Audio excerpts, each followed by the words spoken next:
பிரதமர் பதவியை ராஜினாமா செய்தார் மோடி. ஜூன் 8 மீண்டும் பதவியேற்பு. நாட்டை வழிநடத்தும் பணியை இந்தியா கூட்டணி மேற்கொள்ளும். முதல்வர் மு க ஸ்டாலின் பேச்சு.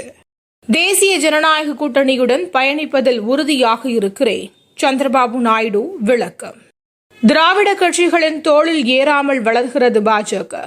அண்ணாமலை பேட்டி. மக்களவைத் தேர்தலில் வாக்கு சதவீதத்தில் முன்னேற்றம்.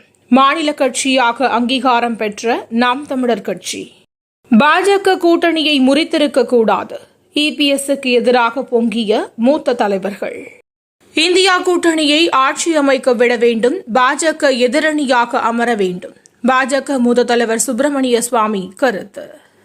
கோவையில் சிறு குறு தொழில்கள் மகத்தான வளர்ச்சியை காணப்போகிறது. அமைச்சர் டிஆர்பி ராஜா பேட்டி.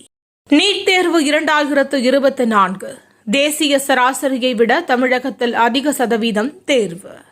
சீமான் ஒரு பிரிவினைவாதி, அவருக்கு இளைஞர்கள் வாக்களிப்பது ஆபத்தான விஷயம். தமிழக காங்கிரஸ் தலைவர் செல்வ பெருந்தகை பேட்டி. டெல்லி முதல்வர் அரவிந்த் கெஜ்ரிவால் மீதான வழக்கு.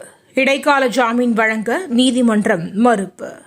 ராகுல் சகோதரியாக இருப்பதில் பெருமைப்படுகிறேன். பிரியங்கா காந்தி நெகிழ்ச்சி.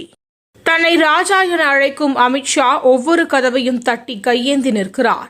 காங்கிரஸ் கட்சியின் ஜெய்ராம் ரமேஷ் விமர்சனம்.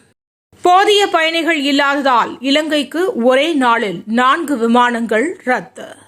நீலகிரி, ஈரோடு உள்ளிட்ட 11 மாவட்டங்களில் கனமழை பெய்யும். வானிலை மையம் எச்சரிக்கை. தினந்தோறும் காலை தலைப்புச் செய்திகளை உடனுக்குடன் தெரிந்து கொள்ள வணக்கம் இந்தியா நியூஸுடன் இணைந்திருங்கள்.